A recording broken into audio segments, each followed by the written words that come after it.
వి gold trusted gold buyers. మీరు తాకట్టు పెట్టిన బంగారాన్ని విడిపించి ఈ రోజు ఉన్న మార్కెట్ ధరకు కొనబడును. ఈ రెండు వైపులా చనిపోతారు మనుషులు. సో ఒక మెచ్యూర్ పొలిటికల్ లీడర్షిప్ ఎప్పుడు ఆపాలే వారిని కూడా తెలుసుకోవాలి. And Russia Ukraine war is a classic example. మళ్ళీ చెప్తాను, ఇంకా ఇజ్రాయెల్ గాజా అది యుద్ధం అని చెప్పలేము. దట్ ఇస్ అగైన్ మనం యాక్ట్ చేస్తున్నట్టు ఒక టెర్రరిస్ట్ గ్రూప్ మీద వాళ్ళు కొడుతున్నారు. రష్యా యుక్రెయిన్ వార్లో రెండు సైన్యాలు కొట్టుకుంటుంది. ట్రూ. మనది సెకండ్ స్టేజ్లో పాకిస్తాన్ ఆర్మీ వచ్చారు. ఫస్ట్ స్టేజ్లో పాకిస్తాన్ ఆర్మీ లేకుండే, మనం డైరెక్ట్ టెర్రరిస్ట్ క్యాంప్ని కొట్టాం.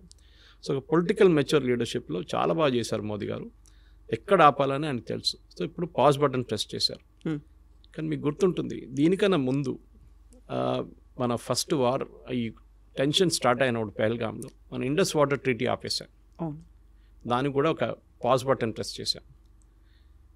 నేను చెప్పేది ఈ ఆర్మీ యాక్షన్ దీనికి అన్నికంటే బ్రిలియంట్ మూవ్ వస్తాయి అది. ఎందుకంటే దాంతో పాకిస్తాన్ మొత్తం సత్యనాశ అయిపోతుంది, కంప్లీట్గా ఫినిష్ అయిపోతుంది. వాళ్ళకు ఒక పంట ఆల్రెడీ పోయింది, ఇంకో పంట ఎప్పుడు పోతుందో తెలియదు.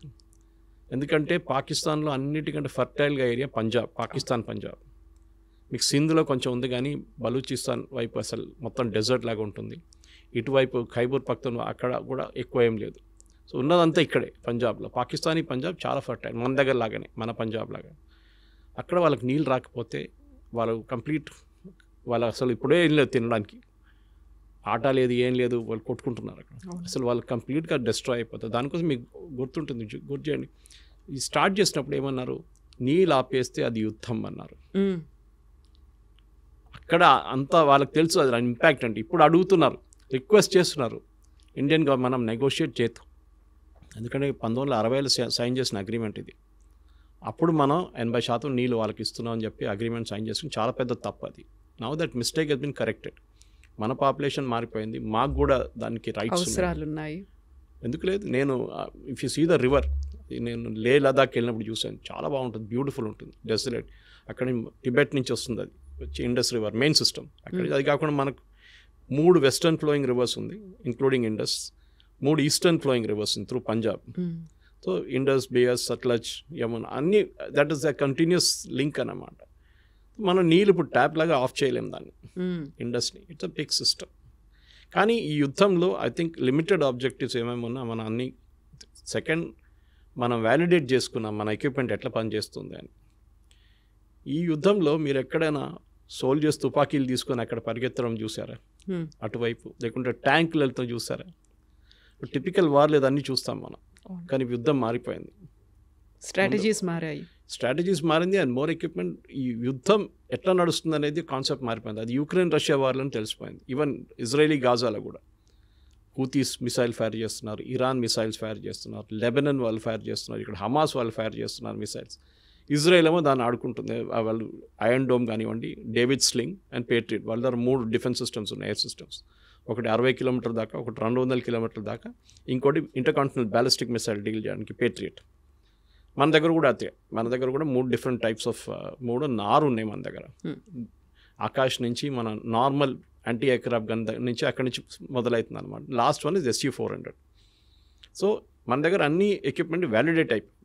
బ్యాటిల్ ఫీల్డ్ కండిషన్లో ఎట్లా పనిచేస్తుంది, మీరు ల్యాబ్లో తయారు చేసుకున్న బాగానే ఉంది, ఫీల్డ్ ట్రయల్ చేస్తాను బాగానే ఉంది, కానీ బ్యాటిల్ కండిషన్లో పనిచేస్తుందా లేదో చెప్పలేము. పాకిస్తాన్ ఆ రోజు మీకు గుర్తుంటుంది, ఒకటేసారి వాళ్ళు మన మీద 15 మిసైల్స్ ఫైర్ చేశారు. S400 చెప్పచ్చు. S400కి ఒకటేసారి they can up to 300 missiles tackle చేయొచ్చు, ఏ సోర్స్ నుంచి ఎక్కడి నుంచి వస్తాయి కూడా. సో ఇది పెద్ద సబ్జెక్ట్ యాక్చువల్లీ. కానీ దీన్ని మనం రష్యా దగ్గర తీసుకున్నప్పుడు మనకు కూడా డౌట్ ఉంది. మీకు గుర్తుంటుంది, అప్పుడు US మన మీద శాంక్షన్స్ థ్రెటన్ చేశారు, మీరు ఇది కొంటే అంతే సంగతి, మిమ్మల్ని మీద శాంక్షన్. మోదీ గవర్నమెంట్ చెప్పారు ఓకే. అది ఐ థింక్ గోవా కాన్ఫరెన్స్లో, గోవాలో మన బ్రిక్స్ సమ్మిట్ జరిగినప్పుడు అగ్రిమెంట్ సైన్ చేశారు రష్యాతో. ఇప్పుడు US అన్నారు మీరు తీసుకుంటే రష్యా శాంక్షన్, కానీ మనం we went head political leadership, Modi గారి లీడర్షిప్ ఒక డిసిషన్ తీసుకున్నారు, సరే శాంక్షన్స్ చూసుకుందామని. కానీ వాళ్ళు ఏం చేయలేదు, ఎందుకంటే వాళ్ళ ఎక్విప్మెంట్ అమ్మాలని చూసారు మన దగ్గర, మనం తీసుకోలేదు. అది ఇది తీసుకోకపోతే అది తీసుకుంటాము అని. ఎందుకంటే US దగ్గర తీసుకున్న ప్రాబ్లం ఏమవుతుందంటే, రేపు మన దగ్గర ఏదైనా గొడవ అయితే, రేపు మనం పాకిస్తాన్ మీద దాడి చేసినా కానీ చైనాతోనే గొడవ పెట్టుకుంటే US చేస్తారు, వీళ్ళు దాని స్పేర్ పార్ట్ ఆపేస్తారు. మన పోఖ్రాన్లో చూసాం మన అప్పుడు US దగ్గర నుంచి చాలా లిమిటెడ్ ఎక్విప్మెంట్ తీసుకున్నాం, కానీ మొత్తం అన్నీ ఆపేశారు వాళ్ళు. So we should be careful. యుద్ధం అనేది ఏదో వచ్చి కొట్టుకుందాం, ఇటు బాంబులు వేద్దాం, మోదీ గారు పాకిస్తాన్ని మొత్తం ధ్వంసం చేసేయండి, అది నడవదు. ఈవెన్ పిఓకే ఇష్యూ కూడా దానికన్నా పెద్ద ఇష్యూ.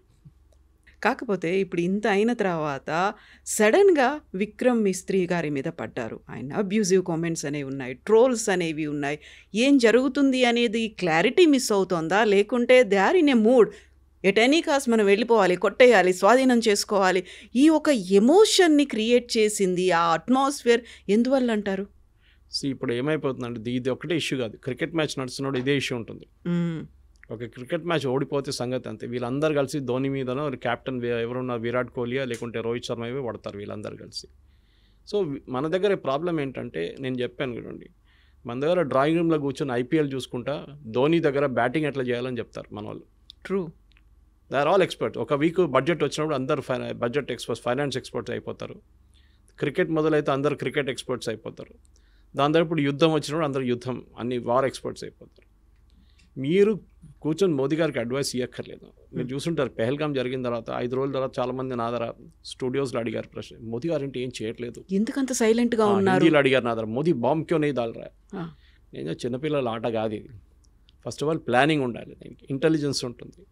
ఎక్కడెక్కడ వాళ్ళ టెర్రర్ క్యాంప్స్, వాళ్ళ దగ్గర 24 టెర్రర్ క్యాంప్స్ ఉంది పాకిస్తాన్. మనం కొట్టింది 7 నుంచి 9, దాంట్లో 14 మిసైల్ యూస్ చేసాం మనం. ఒక స్పాట్లో మనం 3 సార్లు కొట్టాం. మీరు చూసుంటారు ఆ వీడియో వాళ్ళు చూపించిన దాంట్లో. సో ఆ పరిస్థితికి రావాలంటే 14, మీరు గుర్తుంటుంది మన ఉరి జరిగిన తర్వాత సర్జికల్ స్ట్రైక్స్ 9వ రోజు జరిగింది. పుల్వామా జరిగిన తర్వాత బాలాకోట్ స్ట్రైక్ 13వ రోజు చేసాం. ఈసారి 14వ రోజు చేసాం. టైం అన్నిటికీ ప్లానింగ్ ఉంది, ఎందుకంటే వాళ్ళు రెడీగా కూర్చున్నారు అక్కడ. పహల్గాం కాగానే ఇండియా అటాక్ చేస్తారని వాళ్ళకి తెలిసిపోయింది, టెర్రరిస్ట్ కానివ్వండి పాకిస్తాన్ ఆర్మీ.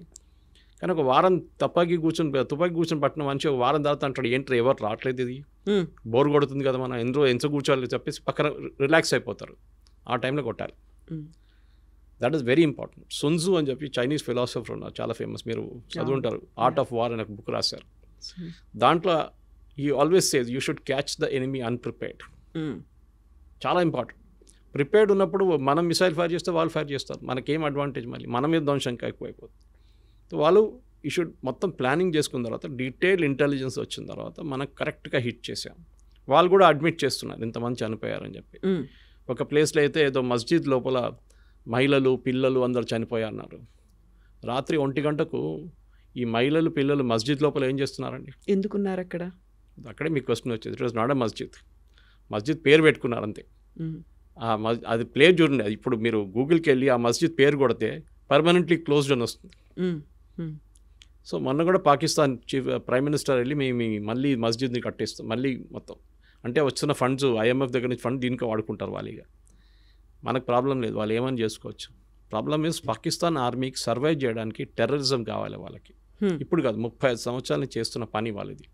ఆఫ్ఘనిస్తాన్లో టెర్రరిస్ట్ని తయారు చేయడం, ఫస్ట్ ఐసిస్, దాని తర్వాత Al-Qaeda, first Taliban, Al-Qaeda, ISIS, దాని తర్వాత మొత్తం ధ్వంసం అయిన తర్వాత ఇప్పుడు తాలిబాన్ టేక్ ఓవర్ చేసుకున్నారు ఆఫ్ఘనిస్తాన్. సోవియట్స్ పారిపోయారు, మరి తర్వాత US పారిపోయారు, నేటో పారిపోయారు. ఇప్పుడు ఎక్కడ పంపించాలి టెర్రరిస్ట్ అంతని? ఎక్కడో వాడుకోవాలి కదా. నేను ఎప్పుడు దీన్ని భస్మాసుర్ ఎఫెక్ట్ అని చెప్తాను. దీన్ని భస్మాసుర్కి వరం ఇచ్చిన తర్వాత టెస్ట్ చేయడానికి శివ భగవాన్ తల మీద పెడదాం అనుకున్నారు. పాకిస్తాన్ సంగతి అంతే.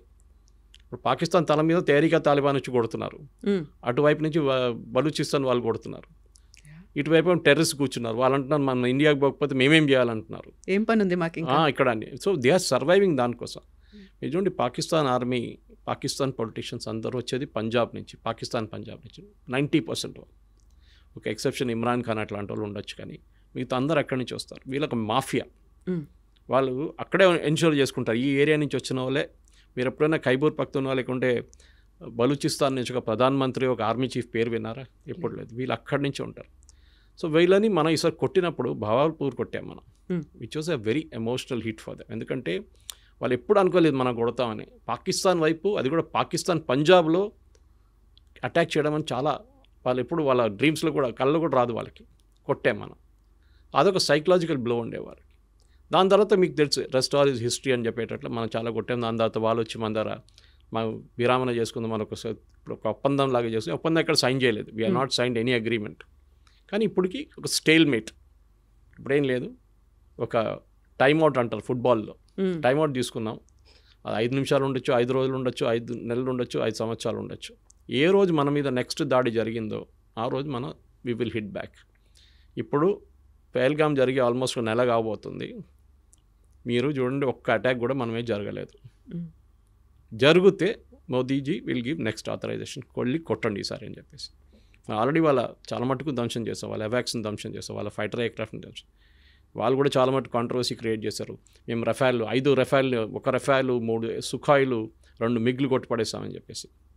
నిన్ననే government of India detail statement ఒకటి ఇష్యూ చేశారు through press information bureau. And వాళ్ళ లాంగ్వేజ్లో ఒక ఎయిర్క్రాఫ్ట్ అంటే అసెట్ అంటారు దాన్ని.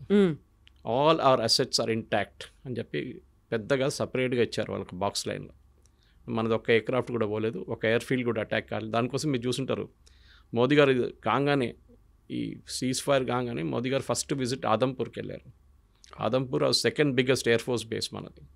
ఎందుకు వెళ్ళారంటే వీళ్ళని చెప్పారు, మేము ఆదంపూర్ మీద మిసైల్ కొట్టాం పాకిస్తాన్ వాళ్ళు అన్నారు, మొత్తం ధ్వంసం చేసాం, అక్కడ SU-400ని ధ్వంసం చేసి అక్కడ ఉన్న ఫైటర్ ఎయిర్క్రాఫ్ట్ అని పోయిందని. మోదీ గారు వెళ్ళి నిలబడి, ఆప్టిక్స్ అంటారు మన ఇంగ్లీష్లో, లెఫ్ట్ షోల్డర్ మీద SU-400, రైట్లో ఒక మిగ్ నిలబడింది, MiG-29. That is optics.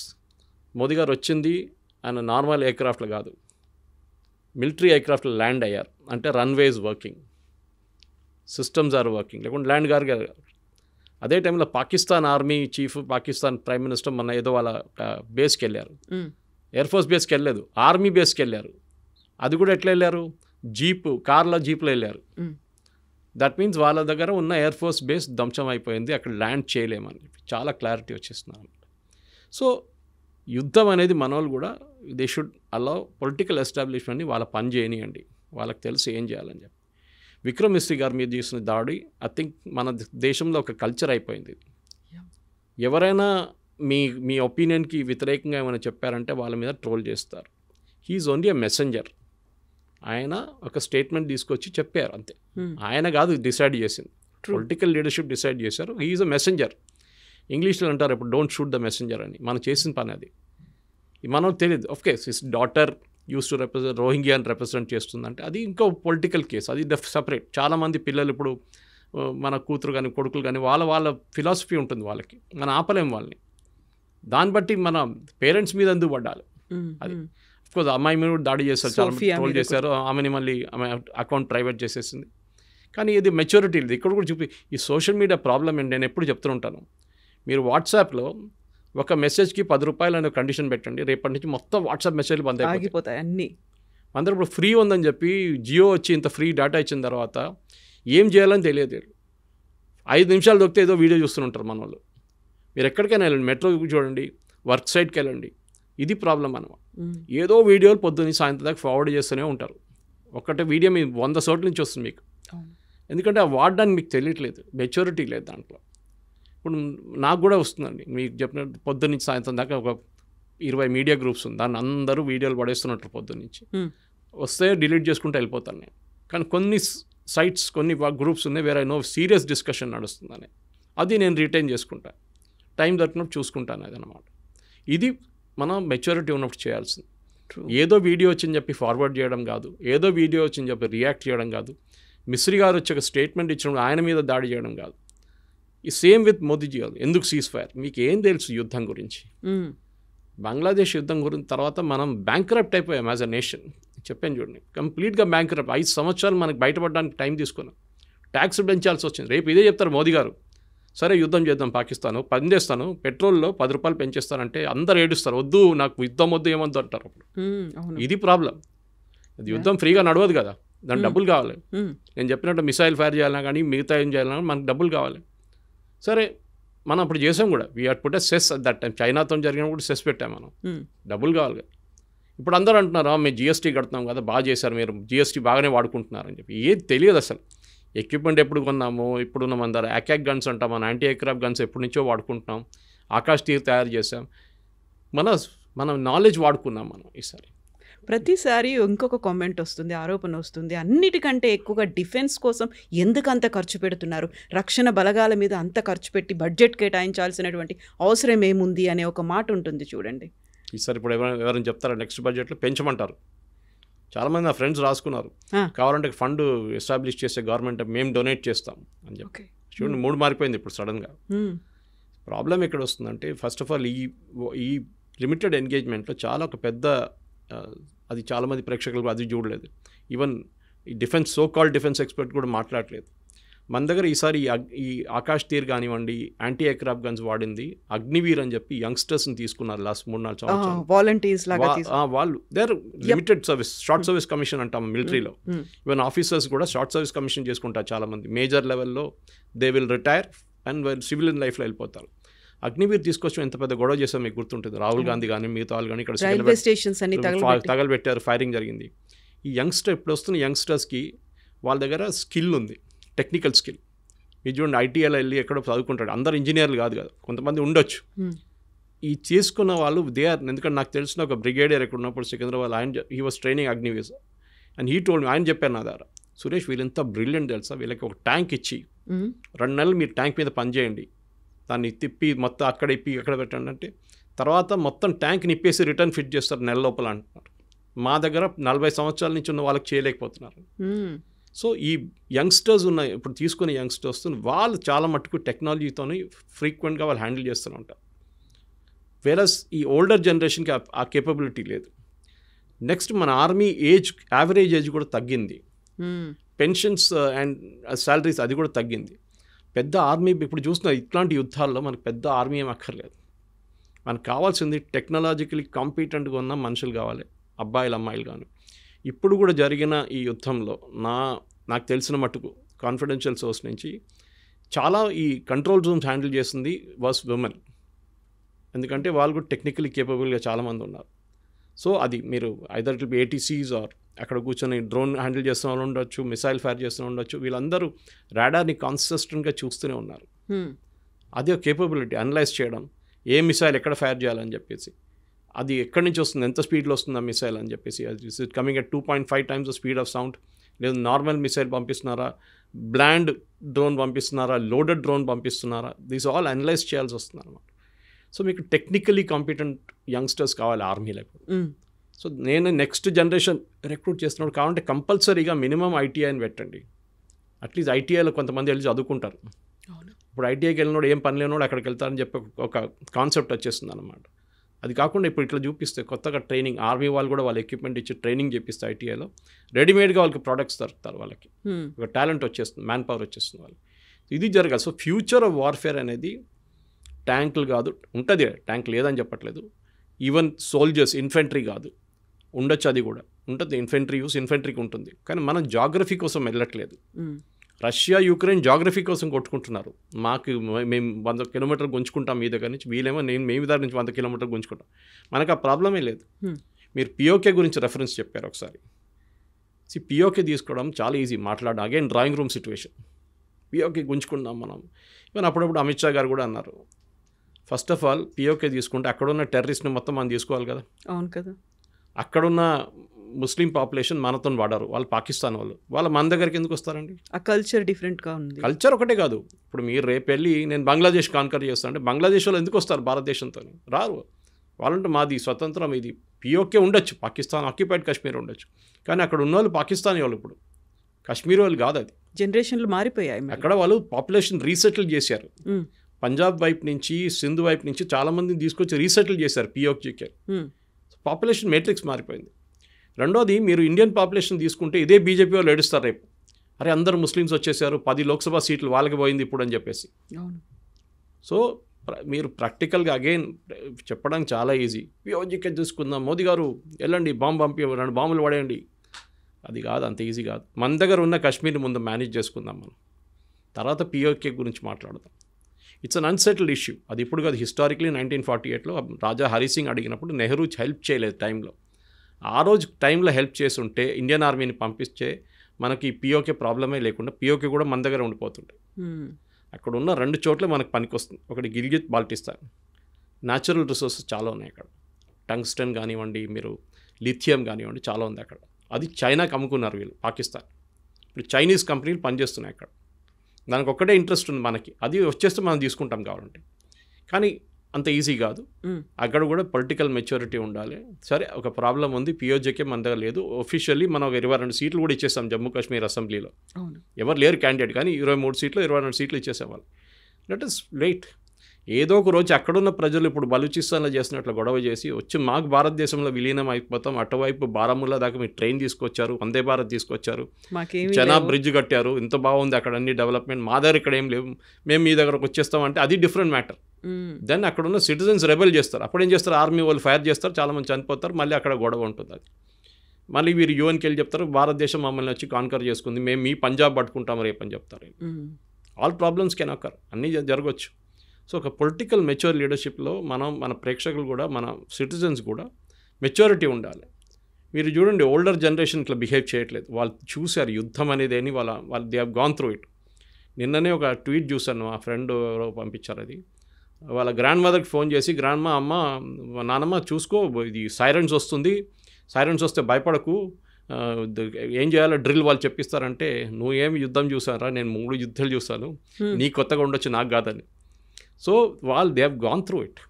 So మనం కూడా రిలాక్స్గా ఇప్పుడు మనకు కావాల్సిన objective we should be more focus, మన ఎకానమీ గురించి ఫోకస్ చేసుకోవాలి ఎక్కువ, అక్కడున్న డెవలప్మెంట్ గురించి. ఆర్మీలో మీరు చెప్పినట్ల బడ్జెట్ చాలా మటుకు కేటాయించడం కొంచెం చేంజ్ చేయాల్సి వస్తుంది. ఇక్కడికి టెక్నాలజీ మీద, ఆయుధాలు కొనడం ఒక్కటే కాదు, టెక్నాలజీ మీద, లేటెస్ట్ టెక్నాలజీ. ఇక్కడ హైదరాబాద్లో ఉన్న కంపెనీ ఒక మిసైల్లో అక్కడ వెళ్ళి పడినప్పుడు మీరు చూస్తుంటారు అనంత్ టెక్నాలజీస్ అని, వాళ్ళ ఈమెయిల్ ఐడి కూడా ఉండేది, అది పాకిస్తాన్లో చూపిస్తున్నారు. అక్కడ దాకా వెళ్ళి కొట్టామన్నమాట. సో మన దగ్గర చాలా ప్రైవేట్ సెక్టర్ కంపెనీస్ ఉన్నాయి. బెంగళూరులో కంపెనీ ఆ డ్రోన్స్ అని తయారు చేస్తుంది వాళ్ళే, suicide drones. So private sector చాలా మటుకు ఈ ఫీల్డ్లో వస్తున్నారు. HAL, BEL ఒకటి కాదు, ఇస్రో కాదు, వీళ్ళు కూడా వస్తున్నారు. సో వాళ్ళని కూడా తీసుకొని మన నెక్స్ట్ జనరేషన్ని ఒక స్మార్ట్ వార్ఫేర్ సిస్టమ్ తయారు చేయడానికి మనం ఉపయోగించుకోవాలన్నమాట. ఏదో ఇంజనీరింగ్ చేయడం కాదు, దిస్ షుడ్ బి ఏదో దేశానికి పనికి రావాలి, అది చాలా ఇంపార్టెంట్.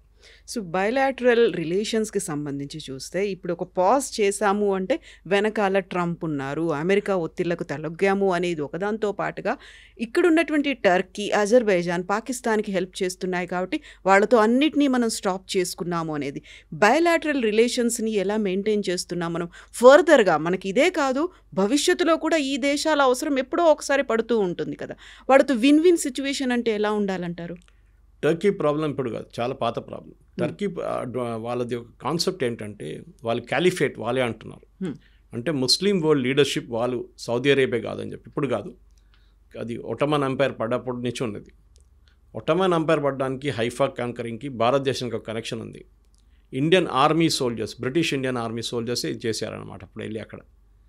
సో ఇప్పుడున్న ఎర్దోగాన్ కాన్సెప్ట్ ఏంటంటే, మేము లీడర్షిప్ అజ్యూమ్ చేసుకోవాలి, ఇస్లామిక్ వరల్డ్ మా చేతిలో ఉండాలి. సౌదీ అరేబియా ఇప్పుడు యూఎస్తో మాట్లాడుకుని చూడండి, వాళ్ళు అక్కడ డీల్ చేసుకుంటున్నారు వాళ్ళు. సో వీళ్ళు మెయిన్ థింగ్ వాళ్ళు ఏంటంటే, ఇప్పుడు మనం టర్కీకి పొలిటికల్ ప్రాబ్లం, వాళ్ళకి ఇస్లామిక్ వరల్డ్ లీడర్షిప్ కావాలన్నమాట. మీరు మాట్లాడే అజర్బైజాన్, అది ఇంకో ప్రాబ్లం. వాళ్ళు ముస్లామిక్ కంట్రీ, అటువైపు అర్మీనియా ఉంది, క్రిస్టియన్ కంట్రీ. టెక్నికలీ మనం వాళ్ళని హెల్ప్ చేస్తున్నాం, మనం వాళ్ళకి డిఫెన్స్ ఎక్విప్మెంట్ పంపిస్తున్నాం, మనం వాళ్ళకి ట్రైనింగ్ ఇస్తున్నాం. సో అజర్బైజాన్కి పడట్లేదు. సో న్యాచురల్లీ వాళ్ళు పాకిస్తాన్ వైపు వెళ్ళిపోతున్నారు. వాళ్ళు పెద్ద గొడవ ఏం చేయలేరు, వాళ్ళ దగ్గర ఎక్కువ డిఫెన్స్ ఏం లేదు వాళ్ళ దగ్గర. వాళ్ళు పాత Soviet union, part of Soviet union breakup అయినప్పుడు వాళ్ళు సపరేట్గా వెళ్ళిపోయారు. కజాకిస్తాన్ కానివ్వండి, అర్మీనియా కానివ్వండి, యుక్రెయిన్ కానీ, వీళ్ళందరూ. సో మనకి మెయిన్ వరీ టర్కీ ఉండాలి, కానీ టర్కీకి పొలిటికల్ లీడర్షిప్ మీద కొట్టుకుంటున్నారు. బట్ వాళ్ళ మ్యానుఫ్యాక్చరింగ్ బేస్ చాలా స్ట్రాంగ్. వాళ్ళు డ్రోన్ తయారు చేస్తారు, హమాస్ వాళ్ళకి సప్లై చేస్తారు, యుక్రెయిన్కి సప్లై చేస్తారు చాలా మటుకు. సో మనకి పాకిస్తాన్కి ఇచ్చినప్పుడు కూడా మనం చూసే ఈసారి పనికి రాలేదు, వాళ్ళ డ్రోన్లు ఏం పనికి రాలేదు, మనం కొట్టిపడేసాం మొత్తం అన్ని. So we need not worry, నడవేనండి. మనం ఎకనామిక్ బాయ్కాట్ ఇప్పుడు చేస్తున్నాం, ట్రావెల్ టూరిజం బంద్ చేసేస్తున్నాం, అదని చేస్తాం. That is very useful. Universities tie up బంద్ చేసేస్తున్నాము. అది కాకుండా మెజగాన్ డాక్లో పెద్ద ఒక సబ్మెరీన్ మ్యానుఫ్యాక్చరింగ్ వాళ్ళు టర్కీతో పెట్టుకుని అది క్యాన్సిల్ చేయబోతున్నాం. వాళ్ళ ఎయిర్లైన్ హ్యాండ్లింగ్ సిస్టమ్ చూసాం మనం, గ్రౌండ్ హ్యాండ్లింగ్, అది కూడా క్యాన్సిల్ చేసేసాం. సో టర్కీకి ఎక్కడో ఒకటి పడుతుంది ఇది, ఎందుకంటే పాకిస్తాన్ నుంచి వాళ్ళకి డబ్బులు ఏమి రావు, పాకిస్తాన్కి డబ్బులు ఇవ్వాల్సి వస్తుంది వాళ్ళు, ఎందుకంటే పాకిస్తాన్ దగ్గర ఏం లేవు డబ్బులు. సో అదొక పొలిటికల్ సిచ్యువేషన్. అప్పుడు నెక్స్ట్ ట్రంప్ గురించి అడిగారు మీరు. ట్రంప్ స్టేట్మెంట్ చూడండి, మారిపోయింది. నిన్న రాత్రి నేను యాక్చువల్లీ ఇన్వాల్వ్ కాలేదు, కానీ నేను కొంచెం హెల్ప్ చేశాను అట్లా అని చెప్పి ట్రంప్ ఏం చూస్తున్నారంటే ఒక నోబెల్ ప్రైజ్ రావచ్చా నాకని చూస్తున్నారు. Peace prize, Nobel peace prize. ఎందుకంటే దీనికన్నా ముందు ఇట్సాక్ రబీన్ అండ్ యసీర్ అరాఫాత్ చేసిన అగ్రిమెంట్, బిల్ క్లింటన్ వీళ్ళకి నోబెల్ ప్రైజ్ వచ్చింది కదా, నాకు కూడా రావాలని చెప్పేసి. కానీ రష్యాతో ట్రై చేశారు. రష్యా యుక్రెయిన్ వార్ ఎండ్ చేస్తే మేజర్ అచీవ్మెంట్ నాది, నేను రాగానే నెల లోపల నేను ఖతం చేసేస్తానన్నారు. కానీ రష్యా పట్టించుకోవట్లేదు, యుక్రెయిన్కి అసలు పని లేదు. ఇక్కడ భారతదేశం పాకిస్తాన్ వచ్చినప్పుడు చిన్న ఒక ఆపర్చునిటీ దొరికింది కదా, ఇది తీసుకుందాం అని చెప్పి హైజాక్ చేశారు దాన్ని. కానీ మళ్ళీ భారతదేశం డినై చేశాం, మనం డినై చేసాం. ఏం ట్రంప్ అసలు ఇన్వాల్వ్డే లేరు దీంట్లో. మార్కో రూబియో మాట్లాడే, ట్రంప్ ఎక్కడ రోల్లే లేరు. నిన్న ఆయన స్టేట్మెంట్ మార్చేశారు. నేను సరే కరెక్టే ఇన్వాల్వ్ కాలేదు, కానీ నేను హెల్ప్ చేశాను కదా అంటున్నా. ట్రేడ్ గురించి అన్నారు, దట్ నేను ఇది చేయకపోతే ట్రేడ్ బంద్ చేస్తాను అంటున్నాడు. ఇప్పుడు అంటున్నారు అట్లా నేనేం చెప్పలేదు, వీ షుడ్ ట్రేడ్ అన్నారు అంతే. భారతదేశాన్ని ట్రంప్ కాదు ఎవరైనా ఇగ్నోర్ చేయలేరు, అంత పెద్ద మార్కెట్ మన మార్కెట్. నిన్న కూడా వెన్ ఈ మేడ్ అ స్టేట్మెంట్, టిమ్ కుక్కి చెప్పారంట యాపిల్ది మ్యానుఫ్యాక్చరింగ్ ఫెసిలిటీ ఇక్కడ పెట్టుకోకండి, ఆల్రెడీ ఉంది కదా, కొత్తదేం కాదు. చైనాని షిఫ్ట్ చేస్తున్నా ఇక్కడ తీసుకొస్తున్నారు. మనకి ఆల్రెడీ యాపిల్ మ్యానుఫ్యాక్చరింగ్ ఫెసిలిటీ ఇండియాలో ఉంది. ఈ శాంక్షన్స్ రెజ్యూమ్ వచ్చినప్పుడు 5 plane load full Apple iPhones మనం యూఎస్ పంపించాం ఇక్కడ నుంచి. సో అప్పుడు దాంట్లో ఒక స్టేట్మెంట్ అన్నారు, పోషన్ స్టాండ్, ఒక లైన్ ఏంటంటే India can take care of itself. చూడండి, అమెరికన్ ప్రెసిడెంట్ అన్న మీరేం వాళ్ళకి వెళ్ళి టెక్నాలజీ ఇవ్వక్కర్లేదు, వాళ్ళు తయారు చేసిన వాళ్ళే తయారు చేసుకుంటారు, వాళ్ళకి కేపబిలిటీ ఉందని చెప్పి. So that is a positive statement. కానీ మన వాళ్ళ ట్రంప్ వచ్చి చేశారని చెప్పి అక్కడ కాంగ్రెస్ వాళ్ళు గొడవ చేస్తున్నారు. ఇప్పుడు అంటున్నా ట్రంప్ అంటున్నా నేనేం చేయలేదంట. ఇప్పుడు ఏం చెప్తారండి? ఇప్పుడు will you now say that no no no Trump agree చెప్పిందే కరెక్ట్ అని? ఆయన పబ్లిసిటీ కోసం చెప్తారు. ఆయనకు మన అందరికి తెలుసు, ఇవాళ చెప్పింది రేపు మార్చేస్తాడు స్టేట్మెంట్. ఫర్ పొలిటికల్ డొమెస్టిక్ కానివ్వండి, ఇంటర్నేషనల్ కానివ్వండి. ఆయనకేం లేదు. ఇప్పుడు ఏం కావాలంటే బేసిక్లీ ఇంకా 3.5 సంవత్సరాలు ఉంది, దాని తర్వాత ఈ కెనాట్ బి బ్యాక్. అమెరికాని I want make America great again. అమెరికాలో మ్యానుఫ్యాక్చరింగ్ అందరిని తీసుకొస్తాను. అమెరికాలో ఇవాళ ప్లాంట్ మొదలు పెడితే మీకు 3 సంవత్సరాలు పడుతుంది ప్లాంట్ రెడీ కావడానికి. అప్పుడు కొత్త ప్రెసిడెంట్ వచ్చేస్తారు అప్పుడు. సో ట్రంప్ని పక్కన పెడతాం, is not involved in this, అందరికి తెలిసిపోయింది. కానీ మన ఏంటంటే మన దేశంలోనే పాకిస్తాన్ నవ్వుతున్నారు మన మీద, రాహుల్ గాంధీ వీడియోలు పెట్టి, సిద్ధరామయ్య వీడియోలు పెట్టి, మనం ఇంటర్నల్లీ మనం కొట్టుకుంటున్నాం. ఇది మన ఇప్పుడు కాదు, చాలా సంవత్సరాల నుంచి, సెంచరీస్ నుంచి సేమ్ ప్రాబ్లం. మన దగ్గర మొంగల్స్ వచ్చారు, ఆఫ్ఘాన్స్ వచ్చారు, మొఘల్స్ వచ్చారు, బ్రిటిష్ వచ్చారు, పోర్చుగీస్, వీళ్ళందరూ వచ్చి ఇక్కడ పరిపాలించారు. వాళ్ళు ఎందుకు చేశారంటే మన వాళ్ళు యునైటెడ్ కలిగారు ఇక్కడ. మనం ఎప్పుడు కొట్టుకుంటాం, మనమే కొట్టుకుంటాం, రాజులు కొట్టుకుంటారు, బయట వాడు వచ్చి కూర్చున్నాడు ఇక్కడ. సో ఈ పరిస్థితుల్లో we should take care of our self, అంతే. యునైటెడ్గా ఉండాలి. కానీ మన దేశంలో డెమోక్రసీ కొంచెం ఎక్కువ అయిపోయింది. అప్పుడప్పుడు నాకు అనిపిస్తుంది ఏదో ఒక డిక్టేటర్షిప్ ఉంటే బాగుంటుంది. డిక్టేటర్షిప్ ఉండాల్సింది. ఇందిరాగాంధీ గారు చూసుంటారు, ఒక టైంలో షీ వాజ్ అ డిక్టేటర్. కానీ అప్పుడు పనిచేస్తుంది, ట్రైన్లని టైంకి వస్తుండే, అన్నీ చేస్తుండే అప్పుడు ఆ టైం ఎమర్జెన్సీలు. But that is not ideal situation. కానీ పొలిటికల్ అగైన్ రాహుల్ గాంధీ లాంటి వాళ్ళకి పొలిటికల్ మెచ్యూరిటీ లేదు. ఖర్గే గారు ఏం మాట్లాడుతున్నారు ఆయనకే తెలియదు. యూపీలో ములాయం సింగ్ సారీ మన అఖిలేష్ యాదవ్ ఏం మాట్లాడుతున్నారు ఆయనకు తెలియదు. నేనేదో చెప్పారు, ఎయిర్ మార్షల్ భారతి గురించి స్టేట్మెంట్ ఇచ్చారు, ఆయన బ్రాహ్మణ్ అని చెప్పి. తర్వాత చూస్తే ఆయన is a Yadav. So these people have absolute caste base కొట్టుకుంటున్నారు, ప్రైవేట్ సెక్టర్ రిజర్వేషన్స్ అంటున్నారు. సో మనం బయట ఈ should not become a laughing stock అంటాం ఇంగ్లీష్లో. బయట వాళ్ళు మన మీద నవ్వకూడదు, ఏంట్రా వీళ్ళు ఇట్లా మాట్లాడుకుంటున్నారు. ఇజ్రాయెల్ చూడండి, వాళ్ళ మీద ఇంత పెద్ద అక్టోబర్ 7th అటాక్ జరిగిన తర్వాత కూడా వాళ్ళ మీద ఇంటెలిజెన్స్ ఫెయిలియర్ అది ఇదేం మాట్లాడలేదు. తర్వాత చూసుకుందాం అదంతా. ముందు హమాస్ని ఖతం చేద్దాం. హెజ్బుల్లాని ఫినిష్ చేసేస్తారు, ఇక్కడ హమాస్ని ఫినిష్ చేస్తారు. That is the first priority. Opposition leader క్యాబినెట్లో కూర్చున్నారు, ఇక్కడేమో నాకు పార్లమెంట్ సెషన్ కావాలంటున్నారు. మోదీ గారు వచ్చి స్టేట్మెంట్ ఇస్తే ఏమైనా అయిపోతుంది అక్కడ, అన్నీ అయిపోతుంది, అన్ని ప్రాబ్లమ్స్ సార్ట్ అయిపోతుంది. రైట్ నౌ మనం అలర్ట్లో ఉన్నాం. వాళ్ళు ఎప్పుడైనా రిటర్న్ దాడి చేయవచ్చు, ఇంకో టెర్రరిస్ట్ అటాక్ జరగవచ్చు. Let us be careful. యునైటెడ్గా ఉండాలి. కానీ భారతదేశంలో యునైటెడ్గా ఉన్నది ఒక కాన్సెప్ట్ బహుశా ఇప్పుడు రాదు. We will never be united. మనం ఎప్పుడు డివైడ్ అయి ఉంటాం. అది క్యాస్ట్ బేసిస్ ఉండొచ్చు, రిలీజియన్ బేస్ ఏదైనా ఉండొచ్చు.